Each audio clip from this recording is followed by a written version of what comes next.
Yesterday, the Right Honourable Prime Minister Ruhakana Rugunda did take office after the brief handover ceremony that was held in the office of the Prime Minister, with his friend and former Prime Minister Mama Mbabazi wishing him well. And of course, he's always said that there's no other person who would be as capable to take over that office than Ndugu Rugunda.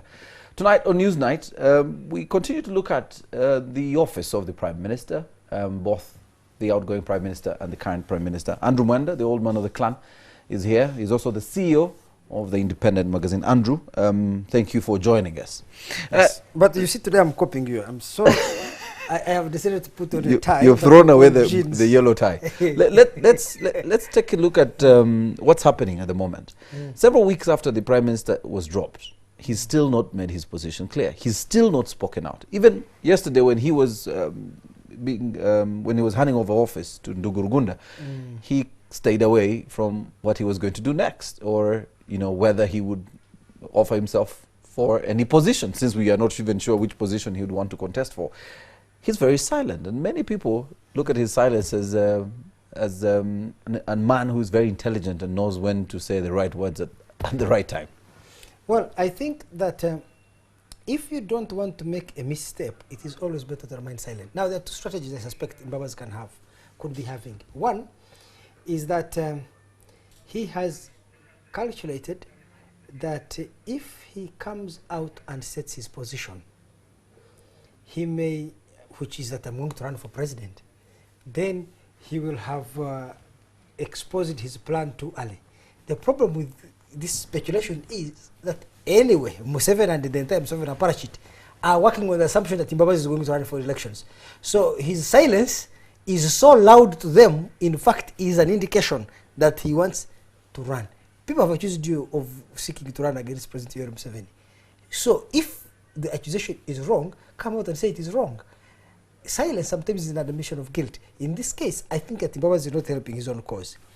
The other one is he could be silent in order to position himself in a way, because you see, Mbabazi, by the very nature of his personality and character, he's a very composed, calm guy. And the way he has handled the situation, tactfully, he has handled it very well. That may induce Museveni and his apparatchik to send a team of thugs to attack him, harass him, do many dirty things. In doing that, it will make Mbabazi look much more responsible. He was a guy who left office, he congratulated Rugunda, attended his event, he has been behaving well. Why is the government sending soldiers to disarm him at his home? Why are they beating him? Why are they stopping him from going to Kanungu?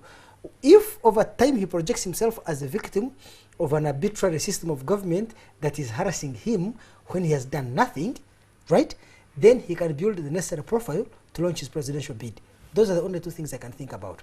But let's look at the other voice that says maybe the president is preparing for better things. I mean, I've had rumors that he could be appointed as the next Chief Justice. I mean, these are things on the street of Kampala.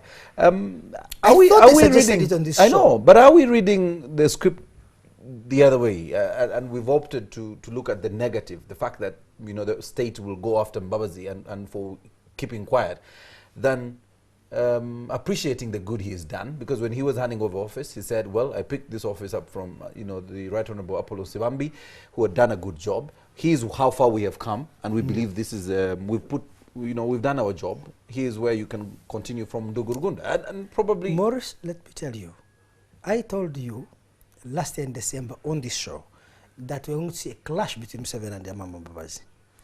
Well, we haven't seen the bare knuckle clash. That's December. We've seen one gentleman on box January there 2nd, and the man hasn't returned. On January 2nd, you asked me. I told you I will project that Mbabazi will be dropped from cabinet. That has happened. That has happened. Yes. I can tell you the reasons why Museveni removed Mbabazi from the position of Prime Minister is because he suspects that Mbabazi has a hidden agenda to run for the chairmanship of the NRM and to run for the presidency of the country against Museveni. Do you have any evidence, you as Andrew, by the way? Because I have told you, in your past spoken to some people, you have read some documents. Remember that I have a fly on the walls of State House, yes, on the walls of the IGP's office. There must be some communication from point A to B. No, but what I can say, yes, whether Mbabazi is planning or not, I don't know.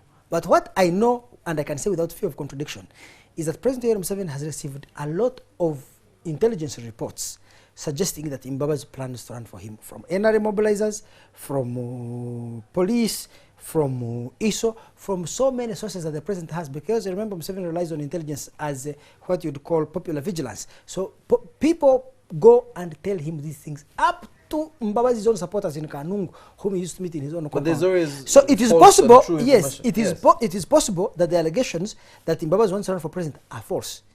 That is possible. But President Yoweri Museveni, in his mind, believes Mbabazi is planning to run against him. So the president's actions are predicated upon a conviction he has. Now, that conviction is not total and absolute. Remember that Museveni is a much more sophisticated person. He does not see things as black or white. He looks at the gray areas. He may say, look, I know Mbabazi, I've worked with him for a very long time. It's unlikely that he can be involved in this battalion campaign. And yes, and therefore, let me give Mbabazi the benefit of the doubt. However, I cannot dismiss all this information 100%. Let me give it a 5% chance of likelihood. And act on the 5%. On that 5%, yes, Museveni would act in order and so to forestall, to forestall a surprise attack from Mbabazi, a surprise offensive. So he removed Mbabazi precisely because of this suspicion. And let me tell you, please watch this space. The NRM is going to move to suspend Mbabazi. They will send him to the disciplinary committee. The disciplinary committee will suspend him from the NRM for 2 years minimum, so that he's not in play. And once he's suspended from NRM, he can no longer continue to be Secretary General. Why? It is a logical and inevitable outcome of removing him from Prime Minister. The president knows he has wounded Mbabazi.